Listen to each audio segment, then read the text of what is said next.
Hey there, I'm Sarah Zarella, a portrait and wedding photographer and your host for Wedding Secrets Unveiled.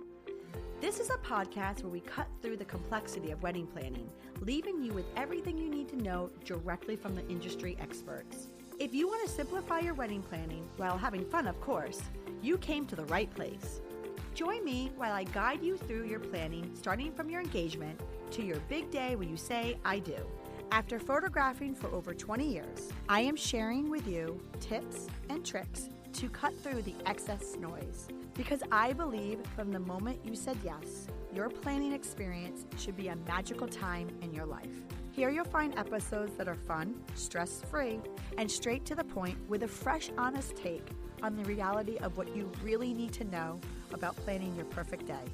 Let's dive in. Welcome back to Wedding Secrets Unveiled podcast, friends. I'm your host, Sarah Zarella, and I have a wonderful episode lined up for you today. I will be talking to Jessie Reing. She is the owner and founder of Events by Jessie. We are going to be talking about a topic that I actually haven't even done at all in the many years that we've been running this podcast for you, and it's such an important topic, and I'm surprised I haven't had a show on this prior, so I have it coming to you today. It's going to be about mental health. You know, in the wedding planning process, there's so many emotions that you go through, and it's so normal to feel all a different range of emotions. But we cannot forget that this is a very stressful time for you, and there's a lot of family, friends, and also your partner dynamics that you're going through. Remember, this is a wedding, and it lasts for a day. The marriage is forever. So on today's episode, Jessie and I are really going to start breaking down the dynamics, the stressors, the mental health component of wedding planning, and giving you a little bit of tools about how to navigate through that. Also to just, an understanding that you're not alone and what you're feeling is pretty normal. So if you are stressing at all, or you have some dynamics with some friends or family members that are maybe not on the up and up, this is definitely the podcast episode for you. Well, welcome back to Wedding Secrets Unveiled podcast, friends. So I am really excited to have you on today, Jessie. Hello. Hello. Thank you so much for having me, Sarah. This is awesome. I am just very, very excited to have you because I have about 3 years or so of podcast episodes for our listeners to listen to, and not one on this topic. So I'm ready. Yeah, our listeners are in for a treat. So before we even get going, right, tell them a little bit about who you are, who you serve, and what you do in your business. Sure. So my name is Jessie Reing, and I am the founder and CEO of Events by Jessie. The business is primarily located in the tri-state area and in South Florida, but we work all over the country, all over the world, and we plan weddings for our awesome, funky, sometimes alternative, super cool, trend-setting couples. We want people to be brave, to be bold. Let's do things that no one else is doing and have a really good time with it and have people talking about it. And how long have you been in business for? About 9 years. Well, that's exciting. Yes. And do you have a team? I do. Dave and Angelina, they're my full-timers. Dave plans alongside me and on his own. And Angelina does all of our marketing, and I'm very thankful for her. If you love our Instagram, say thanks, Angelina. Yeah, that's a great shout out. We have a team of wedding managers that are just awesome. All right, so let's just dive in, right? We are talking today about the mental health focus of wedding planning, right? We're going to normalize it for everybody who's listening. Yeah. So tell me, let's just get going. Let's just dive right in, Jessie. Tell me a little bit about why you were pretty passionate about talking about this, and we're just going to unveil the taboo of mental health in the wedding industry. Sure. So here's what happens. So a couple gets engaged. They are very, very happy. Typically, I hope so. They go and tell their families and their friends, and then it starts escalating, and everyone is calling them and texting them, and it's becoming so exciting and so fun. And they're like, this is the most exciting time of your life. And I hope that is somewhat true for at least. But oftentimes it's like, I am stressed. I am nervous. I am scared. And a lot of the brides feel like what they would call a broken bride. in that situation? Why am I not feeling all of those good things? And I'm here to say that it's normal to not feel those good things. And when people come to you and say, your wedding is going to be the best day of your life, I'm also here to say that I don't think it should be the best day of your life. If you do life right, your wedding is awesome, but it's not the best day of your life. So I would love to tell your listeners and talk to them about how to normalize their feelings of stress, fear, anxiety, expectations, and all of those things, because the norm is that those things exist. And also, too, I got to say, one of the things that happens with me, at least, right? Being a photographer, I always hop on the phone and talk to potential couples that want to work with me. And it's normal for me to say exactly what you said. It's organic. It happens. It comes out. And I naturally just congratulate them. It's a very exciting time in their life. And I would have to say, it's almost like 99% of the time I hear the same exact thing come back. And thank you so much. And also stressful. I hear that word instantly. Yeah. And Yeah. I have to tell them it's so normal. I literally say these words. And for anybody who's listening, if you talk to me, you've heard me say these words. I say it's absolutely so normal. And 99% of the people say the same exact thing that you just said. And that's kind of our opener. I mean, it just happens because it's an organic thing for me to say congratulations. And they're just honest. And they just say it's really stressful. Yeah, and it is. And the thing is, like, they want it to feel so sparkly and flowery and all of the good things. And there are ways to make sure that through the process, you are feeling that, because those feelings actually come from the feeling that you have for your partner. So one of the suggestions I make, and we can definitely talk about that, is how to regroup with your partner during the wedding planning process. You know, it's a brief time in your relationship, as it hopefully it lasts a long time, but it's a time where there's a lot of changes and a lot of adjustments. So, coming back together as a couple, it's really essential during that time too. So let's talk about that. Let's talk about the different relationships that you have when planning. Well, let's start from the very beginning, your engagement, right? So Yes. Everybody's excited. So yeah, where we go with this?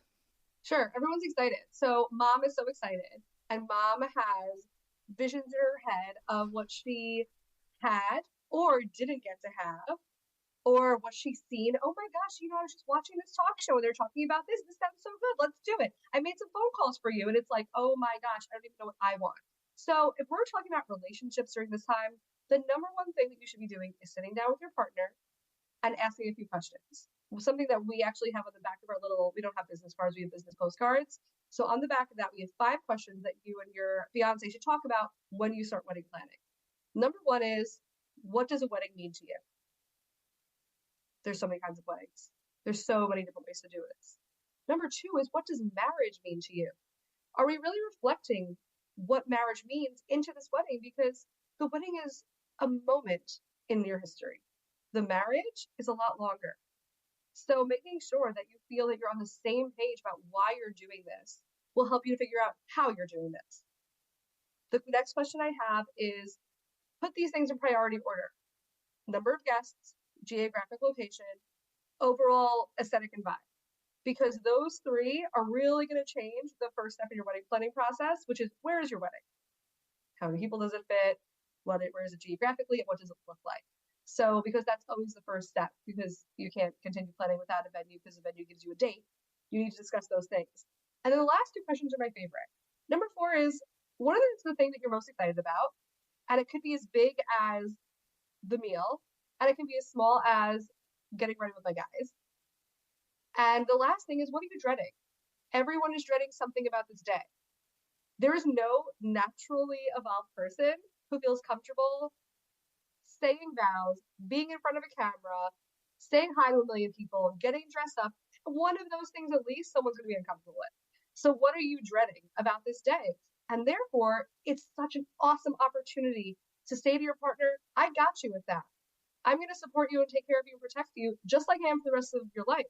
When you know what someone else is dreading, you can fill in for them in that moment, and vice versa. I think that is such a wonderful tool. That postcard is holds its weight in gold right there, because it's really setting up early expectations in wedding planning. Yes. and hopefully setting up a united front. So when it comes to the outside voices getting in there and giving their opinions and thoughts and feelings, it sets a united front for how you're going to be moving forward in this process, regardless of who's paying. Well, you just mentioned that. That's a whole other layer, Oh, too. yeah. Okay. So, those outside voices, right? Kind of going back a full circle to Yeah. how we first started this question. You just got engaged and you have some family, friends, and partner. All the voices are coming at you, right? Yeah. So, navigating that, what's your So, advice? okay. So let's just say this first. It will happen. To hope and dream and wish that our parents or in-laws are not going to give their opinions is not realistic. We do not like going into things with this figment in our minds, correct? So how are we going to navigate that? Now, I'm not saying that you should not please others during this process. What I am saying is that gathering of information and then saying to those people in your life, hey, me and Joe are going to talk about this and we're going to come back to you and let you know what we decide. And I think it is helpful if there is a combination of concessions to those people and doing, what you solely want as a couple, because some things feel more important than others, right? We want to make this, it is a family experience, the joining of two families. It's not just the joining of two people, but it should be up to the couple how to do that. Now, here's the big question though. Why? Why do we care? Why does it make us nervous?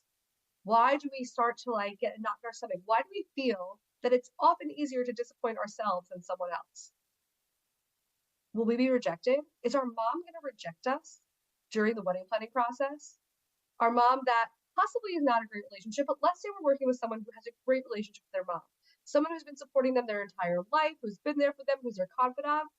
There's still that fear of disappointing mom that comes into this process. And when you're getting married to someone, it is definitely a very blatant sign of adulthood. So, why are we doing this? And what will happen if we say, no, I'm doing it this way? Every relationship is different. But my guess is that if you can do that and show you are treating yourself with 100% self respect, you will gain self respect, even if it comes with some disappointment and a bummer and offhanded comments. But that's okay. Someone's allowed to be disappointed, but you should learn how to not disappoint yourself in this process. So you mentioned a lot about the self-respect, right? I've heard you say that a few times. So when you have that postcard, right, that you suggest that people go over with their partner, having the united front and then having the self-respect is something that is so valuable, right, in navigating the family dynamics. So I guess my question is, what is the advice that you give somebody, give me some real experiences for our listeners to digest of how they can lead with their self-respect or how they can lead with their partner's united front in some of these tough situations that maybe if they hear it, they could say, okay, so it's not just happening to me. What are some common situations that you see people run into with their own family, friends, or the dynamics of their partners? Sure. I'm actually working with a really lovely couple right now who have really lovely parents. There's no question about that. But the mother of the bride, who's very excited about the wedding and also anxious and needs to distract herself with wedding things, has gone ahead and planned so much of what's happening without the bride. The bride feels left out of her own wedding. And in addition, she and her husband, it's the bride's stepdad, have planned to do a choreographed dance to Sweet Caroline during their reception without asking them, have planned to put signage informing them of it's a Jewish wedding, so they want to make sure everyone knows what's happening during a Jewish wedding, which I think is great. There's great ways to do that. But they want to either have handouts as people arrive or large posters in places. And the bride and groom are very stressed out because they're like, not my vibes. Mom is also used to be a wedding invitation maker. So she's like, don't worry, I'm doing this for you. I got it. Without, not that she's not asking their opinions, she thinks she's being helpful, right? This is someone who is well-meaning. And the bride was, and grooms were complaining, the bride and the groom were complaining to me. And I said to them, this is how you're setting a precedent for the rest of your life. You think that getting other people's opinions and infiltration is stressful with the wedding. How about when you guys have kids? This is when you can set a precedent. What do you want? How are you going to act with self-respect? And people who say that, well, self-respect is me not upsetting people in my life, that is not true. That is not the case. Acting with self-respect is making sure that you have said and done everything you can to stand up for your feelings, wants, and your rights. So it does not mean that these things are going to magically happen all in favor of the bride and groom, but it means that the conversation can happen where it's like, Mom, I love you. I appreciate you. Here's what me and my fiance are looking to do, and we're going to be the ones to make the decisions. Yes, it might upset Mom, it might upset Dad, it might upset any of these people, but it will allow you to, at the end of the day, walk away as a couple who is making decisions together, and it will make that relationship stronger, because there's also things during wedding planning that can weaken a relationship as well. So it's kind of a shift of saying no, but saying yes to yourself. Saying yes to yourself. Yes. We find it, I mean, Sarah, you tell me, do you find it easier to disappoint yourself or other people? Oh, fair. Yeah. Me too. Yeah. Me too. And it's really, really hard to say, I'm going to disappoint someone in favor of myself. But if you do that, first of all, they might not be as disappointed as you think they're going to be, right? We often make things seem a lot bigger in our heads. And secondly, when we act with self-respect 100% of the time, it forces others to see us as respecting ourselves and gain more respect from them as well. And also, too, Jesse, it's one of those things where, I mean, there's a reason why we're talking about this on this podcast show today, is that for the listeners, you're not alone. I mean, just being two professionals that been in the industry for a very long time, there's a reason why you have a story like you just did and you shared. I have the same. It's like the same cookie cutter stories over and over again. It happens all the time, but people get through it. It is, though, also, too, sometimes the actual wedding planning itself can create, ripples in relationships. Or also, too, you've already had that. So now you're having to deal with the estranged relationships or already broken relationships, because now you're dealing with family that you may have not even had to deal with prior. So it's just a time in your life that you're starting to refocus. It's your day, but you have a lot of noise, right? Yes. And I think it's a really great crash course into how you and your fiance respect and support each other as a couple moving forward. More will happen during this. Let's say I'm in the New York area, right? So wedding planning, let's say, is an average of 8 months here from engagement to wedding. I know that's shorter than a lot of the country. So in that time, you are doing so much, dealing with so many people, going and seeing and doing things you've never done before, venues, food tastings.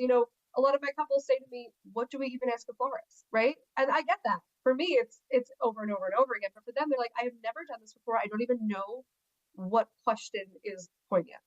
So in this time, with doing all of these new things, it can definitely come straight on the relationship, the couple itself. You're seeing each other for the first time, doing things and being involved in things that you never have that can cause unique stressors, tension, anything like that. Plus, you're spending more money for one day than you probably ever will in your life. You buy a house, it lasts you decades. You buy a car, it lasts you 10 years. A wedding is a single day, and you are spending a lot of money on it. No matter where you are in the country, you're spending a lot of money on a wedding. It is expensive to get married in the way that many people want to get married. Obviously, anyone can do it cheaply in courthouse and a restaurant, which is awesome too. That's why I say, what do you want in a wedding? What does a wedding mean to you, right? But during this time, it's such an awesome opportunity to see your partner in one of the more stressful moments of their life and learn how to cope and how to deal. Now, I think it's jarring for a lot of couples at first as well. It's like you get a lot of, traditionally, we get a lot of men saying, I've never seen her like this before. I thought I knew her, and now I'm like, what's happening over here? And that is fair, because it is new for everybody, but also no one will end, right? We look at the wedding as this big culmination, and it's going to end, because it's really just the beginning of the rest of life. This is a finite period in your relationship, and learn how to support each other. Take the opportunity to learn more about that person that maybe they didn't even know about themselves until all this is coming up for them. So you talk about the relationships and you talk about, a fiance saying, I haven't seen my partner this way. Tell me a little bit about how you suggest how individuals cultivate their trust within themselves and their desires, especially in an environment of wedding planning. What are some tools that you can give our listeners who this might be resonating with and they're going through that? Sure. So I'm a big fan of the questions that I give out or other questions. I'm a big fan of anonymously answering and then sharing. Because one of the great things about people that are planning to get married is I hope for them that they already want to please each other, make each other happy, right? This is like one of their main goals in life is to do that. So if I'm with my boyfriend and I tell him, this is what I want, he might be like, oh my gosh, look how excited she is. I'm going to want that too because it'll make her happy.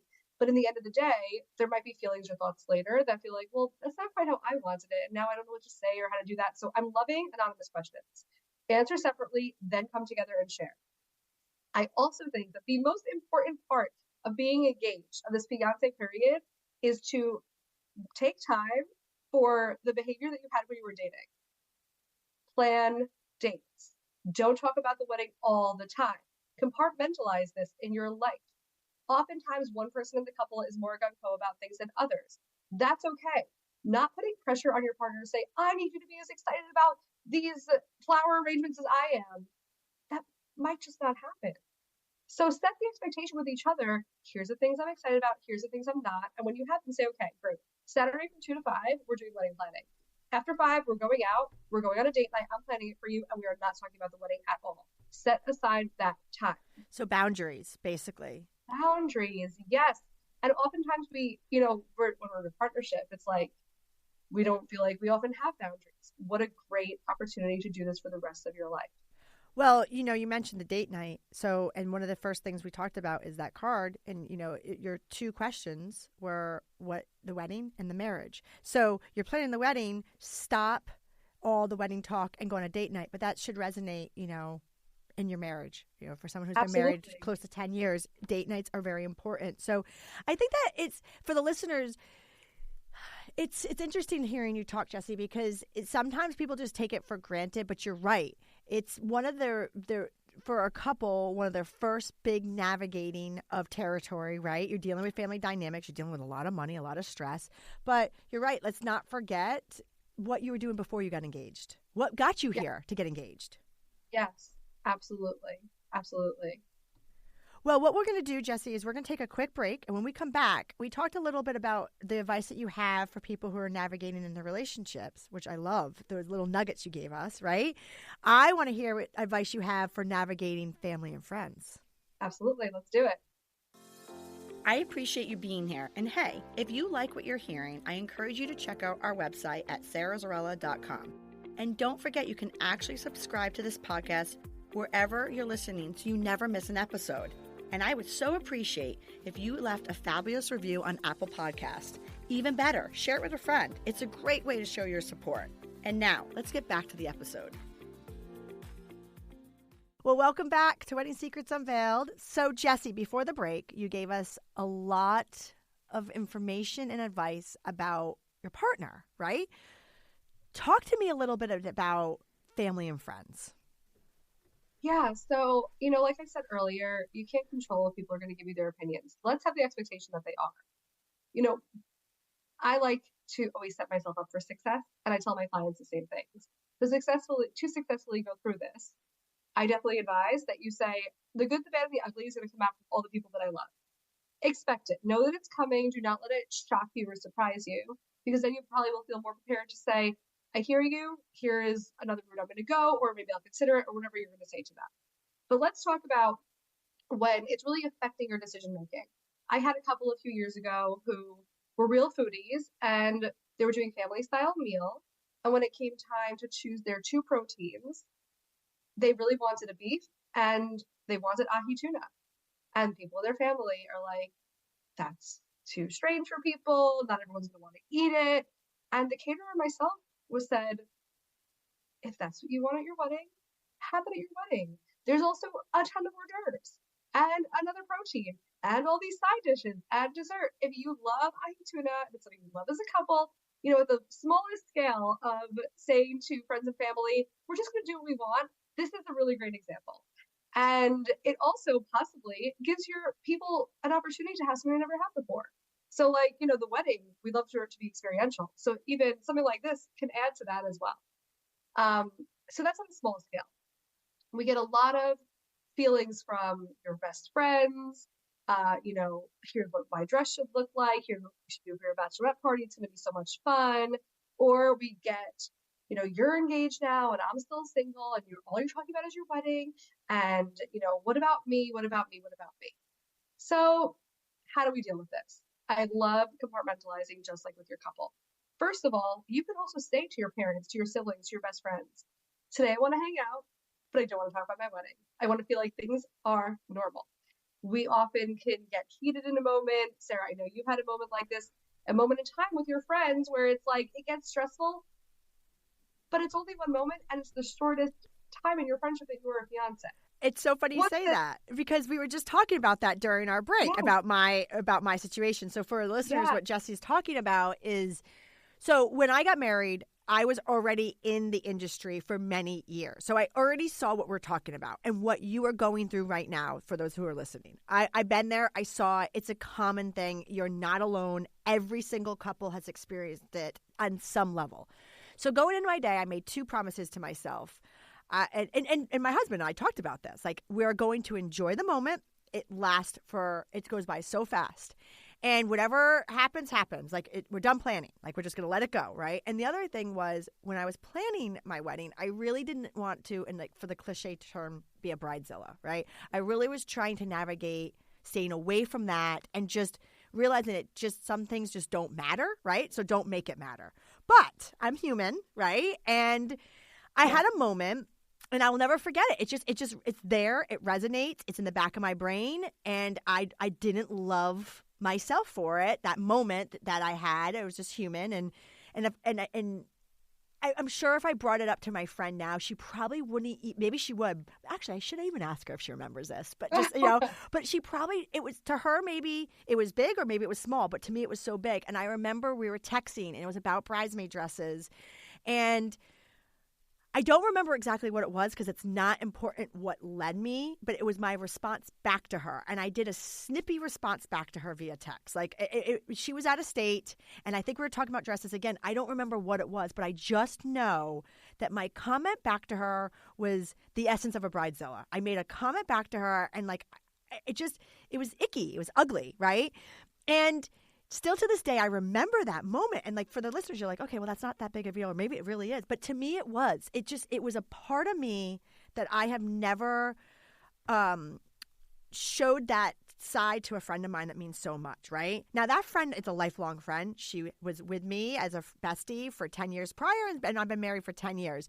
So my point of the story is, like, I had to give myself grace and forgive myself for being like icky to her, like just a snotty, rude little text message back that probably just didn't feel good for her.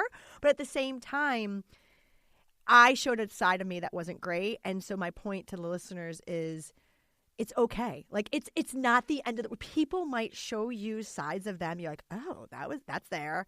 And it's okay. Just to stick it in the corner and move on, because it's just one moment of so many other moments that they probably give you joy. It's my takeaway. It's what I'm trying to say. It's just like, it's okay. I'm not trying to say that people should be icky and being passive aggressive text messages like I did. But these moments that you're going through, I'm just trying to say, like, don't judge them for a lifetime. Don't hold resentment. Learn to forgive. Learn to forget. Yeah, I mean, like I said, with the couple, it's a new time in your relationship. So you see sides of someone. This is you seeing a side of yourself for a moment. And you're like, oh. And wouldn't you forgive that in your person, your partner, if you saw that for a second? Like, of course, it feels so big to us when we act out of character. But in reality, like you said, it's a moment and it goes by. So, yeah, we're also judging ourselves during this process as well, 1,000%. But, we're talking about family. It's really sensitive. It also can be sensitive with who's paying. I had a couple recently, loved them. The bride's parents were paying. It was a very, very expensive wedding. This was like truly a luxury wedding. And the parents had a lot of expectations. And there were some where the bride and groom, they would never put their foot down, but they could say, actually, we prefer it this way. They could convince them. There were some where I was told, Dad's putting his foot down. This is how he wants it. This is how he's going to have it, including a decision that made the bride and groom miss 45 minutes of the reception because of a fireworks show and the timing that he wanted to have it. And honestly, it did not even happen in the end. It's great. So this whole thing, we went through rigmarole, arguing back and forth. Everyone's upset. It didn't even happen because there was too much rain. But for the most part, the parents were, just happy to pay and make all the dreams happen and all the dreams come true. And then later on at the wedding itself, the bride had not drunk by any means, but a few drinks, and she comes up to me and she says, you know what my mom told me? That I could pay her back for this wedding by becoming thin. Now, this bride was thin, in my eyes. She was thin. She had a normal body. And at the wedding, her mother said that to her. This is a sign of desperation to hold on to control somewhere. Parents, it's hard for you. It is hard for you. You feel like you are losing your baby. You feel like you are getting older. You are seeing your own evolution and, whatever part of life that you're now in. And it's hard to feel like you're giving up control on your child, on your own self-image, all of these things. But there's ways to go about it and to work on it together. And there's ways that this bride, if this is what she said to me that night, she's going to remember this. And, I don't want my couples to have relationships that are tarnished from the wedding planning process. Another couple story I'll share with you. This was the hardest one I've ever been involved in. I'm not going to lie. I had, this was maybe 5 years ago now, and the groom's family was paying. The bride's family was not. And the mother-in-law, the groom's mother, she really she wants to control everything. She wants to make all the decisions. She's paying. She wants all the decisions made. The bride had a very different vision for the wedding. Bride was like rustic, chic, cute, boho, right? This is 2019. Still very in back then. And the groom's mom is saying, no, I want a hall on Long Island, like that whole traditional vibe. And the bride is like, well, she's paying. I don't really have control over the situation. And the groom, who was super sweet, was also a mama's boy, right? So it's not like he was taking control over it. He was saying, let's just get through this, then we're married and we'll be adults after this. So the bride's dad had passed away, sadly, a few years before that. So instead of the father-daughter dance, she said, I want to dance with my mom, and I want to have a slideshow playing in the background, family photos, including my dad. Well, mother-in-law did not like this because she was not in control of it. This is something that would not have cost her anything extra. Therefore, she had no control over the situation. And in her heated moment, instead of saying, I don't want this, or we have to talk this out, she said, showing pictures of your dad is like showing pictures of the Holocaust. It's morbid. And it was awful. The bride and groom broke up for a little while. It was so horrible. And these are just people who are desperate for control. They do not know what to do with themselves when they're losing control over their image, over the people in their lives, over the protection and safety of their family. They see things the way they see them, and we cannot control that part. But sometimes really ugly sides of people come out. Now, I will tell you that it was not good even on the wedding day. But today, this couple is married. They have 2 kids. Everyone seems to be friendly. I actually got a text from the bride that the mother-in-law wants to talk to me about planning her other son's wedding. I don't know that I would have said yes to that. They never reached out, thankfully. But like you said, Sarah, these are moments, some uglier than others. Some you cannot come back from. Do not forget that as well. Act in a way where you are treating people in your life right and treating yourself right. This is back full circle to the self-respect 100% of the time. Because in these ugly situations where you're receiving this from people, if you act with self-respect 100% of the time, even if you're angering others, you can never feel like you did anything wrong or bad to yourself or to your partner. Right. And it's it's not funny, but lack of better terms. It's so funny when you were telling me this story, every single thing that you just were teeing up for the story, I had the same situation. I'm like, same situation, except for once you got to the problem, which was the father-daughter dance and the slideshow. Right. My couple, their problem was a little bit different, but same thing. I had a bride, mother-in-law or mother of the groom was paying for it. She was saying calling all the shots. It was her money. Bride's father died. You know, it was the same dynamics, but just a different, climax of an issue, right? But the point, I think what we're trying to say is it's very common. This happens, and there's reasons why this is happening. And you mentioned a few, like it could be they're watching their children grow up. There could be like the children are leaving. They're getting older. They're realizing that they're getting older. Like there's so many reasons why things happen, right? What happens? Like we're kind of giving examples, and I'm sure people who are listening, they can see themselves in some of these examples. But what happens when it's really not that good? Well, I'll share this. So that bride with the father who passed away, on the wedding day itself, I think the ceremony was supposed to start at 4:30 or something like that. At 4:10, I get a text from her, we're starting now. I'm going down the aisle right now. And it was not good. So what do we do? What do we do in these situations? Now, I hope that most of your listeners do not have something that extreme. So people often just want to feel heard in any situation. If you have parents that are struggling, friends or family that are struggling with whatever decisions you're making or whatever's going on in your life right now, take the initiative. Say, hey, I'm getting this vibe, or I'm feeling uncomfortable about this. Could we just talk it out? Because I'm not sure that this is about me. And maybe it is, but I want to know. Talking, communicating, right? Don't we talk about that in relationships all the time? How do I get to the altar? How do I get engaged with someone? Openly communicate. Be honest about your feelings. Show them that you're there to support them. Listen to them. We should be doing this with all of our relationships. It's not just about your romantic partner.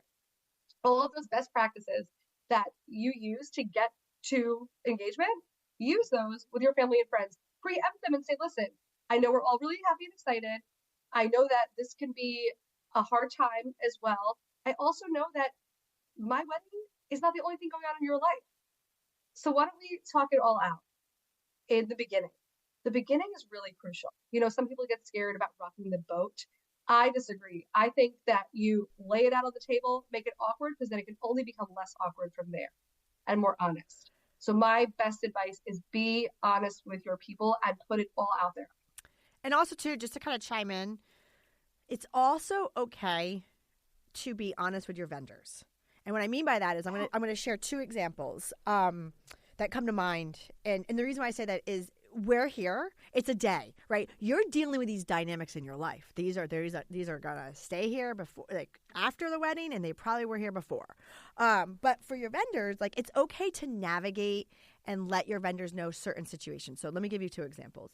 The first one is we had a family that I don't know what was going on, nor did I feel it was my place to ask, and it didn't. And it, for me, for my job, it didn't matter. What mattered is what I needed to do to service my couple. So Dan and I had a wedding where there was legit security hired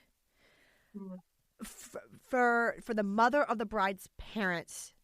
They were going to be there, but there was security there to make sure that they stay in check. And what I mean by that is the security wasn't like the security guards that you pictured. They were there. They were like, trying to dress, like undercover. Right. Like a guest. But they were there because there was obviously some terrible situations going on, right? But they were there. And so we were told as the photographers that to keep her family separate from him. So she still wanted the pictures with her family, but not with him, not with her partner. So, I mean, obviously there was some heavy stuff that she was navigating. But the point is, no questions asked. We did that. We made sure that when we did the family pictures, we did them a different time. We kept her family, I didn't say her parents, it's actually her parents separate from the groom, right?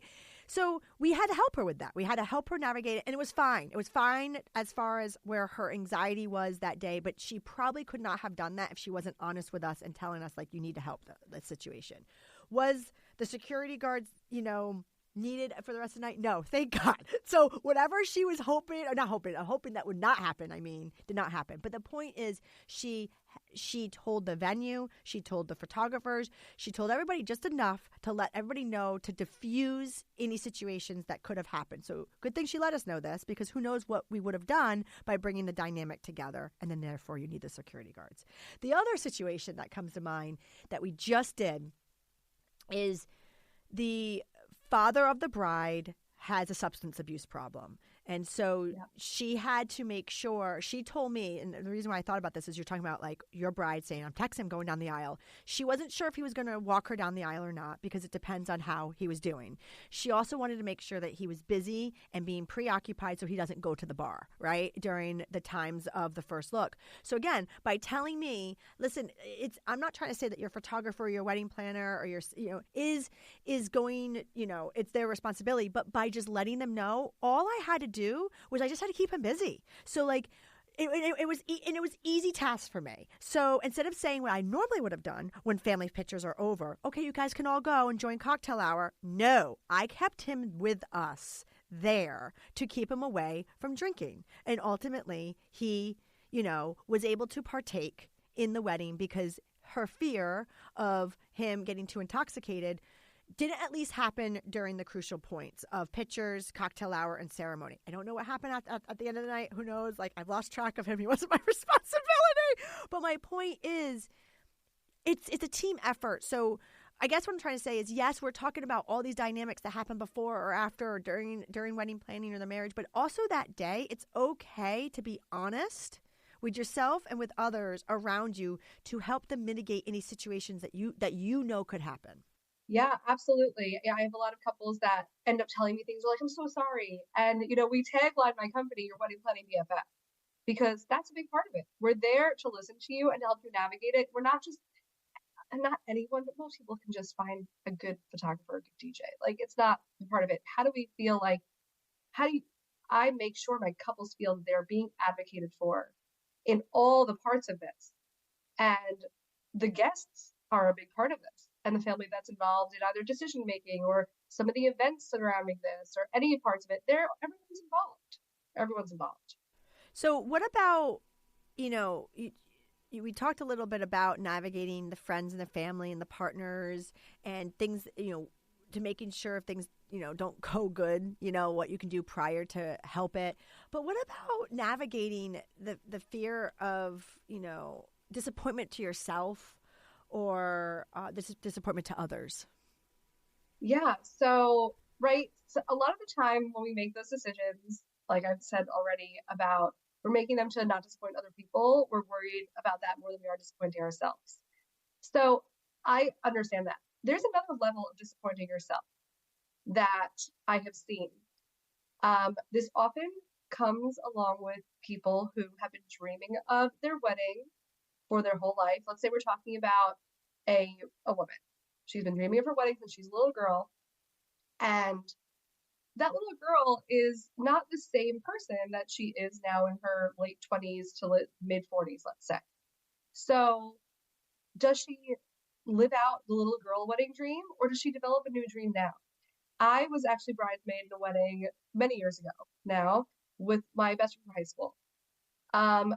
I thought it was a bit strange that she had asked me to be her bridesmaid, because we were not really like active friends anymore. Like, I cared about her. I thought I'd be invited to her wedding, but we weren't like hanging out on a regular basis or anything like that. And when I became a bridesmaid in her wedding, I was not a wedding planner yet, but I definitely took note of this. Everything in her wedding was the same wedding that she talked about when we were 14. And if that is truly what she still wants, I think that's awesome. But I cannot imagine that she was the same person in her late 20s that she was when she was 14. And I'm not just talking about colors and the kind of ring she wanted and the bridesmaid she was going to have, right? We're not that close anymore. She wanted to be in her wedding party, and I appreciated it. But do we often feel bad or like we're missing out on something if we do not make our life look like what we thought it was going to look like. But that's not reality. The reality is we have no idea what it's going to look like. And all we can do is make decisions as who we are in the moment. We should not be making decisions for who we were at another time.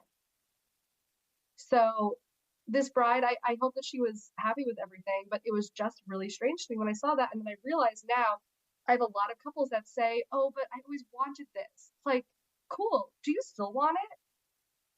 And now that you're in a partnership, is this what feels right for you two together? Is this what feels like a reflection of who you are as a couple? And if it's yes, great. And if it's not, it's okay. You do not have to do what you said you were going to do 20 years ago. You get to be a brand new adult person in a brand new phase of life who's seeing things in a different way and wants things to look and reflect as who you are today in a partnership. Because also too, like you said, I mean, you also have a partner with you. It's not just you. And you're not the same person that you were alone that you now are in a partnership, right? Of course, respect the partner, but respect your new self. Absolutely. That's a great point. And also, too, goes back to that postcard we talked about in the very beginning of the show, is that you got to be united, I can't even speak right now, a united front, right? Yes. All right. So, Jessie, for our wrap-up question, and I want to first just thank you for chatting with me today, because I really think this was such an important topic. And I hope for the listeners out there, I hope that Jessie and I really helped you navigate understanding that, this is normal and everybody else is going through it, right? But with that said, for our wrap-up question, what are some key points that couples should be asking themselves or their partner when they're planning a wedding to make sure that their wedding day is going to be an absolute perfect event? Yeah, so this is the reason that I give people that postcard with some questions, and anyone can reach out to me. I'm happy to send you a copy of that. But what I'm really trying to get out of that is, how can I best support my person during this time, and how do we make sure our vision is aligned? So like I mentioned, having date nights where you do not discuss wedding planning. I also recommend date nights where you do discuss it, where this is the goal, this is what you are doing together, and you are coming to at least like 2 or 3 key points on what the wedding means to you. And then you can start facilitating planning, whether you're using a planner or you're doing it on your own. It will help you envision what is to come, and also help you go to those people in your life, especially the ones that are paying, and saying, hey, here are the things that we're sure of. And now we can all, work together to continue on in the planning process. So I want to thank you so much for joining me on this week's episode of Wedding Secrets Unveiled. You helped our listeners become one step closer to their journey of a stress-free wedding planning. Can you tell everybody where they could find you? Yes. So you can find me at my website, eventsbyjessie.com. Jessie is spelled Jesse. Please check out our Instagram, Events by Jessie.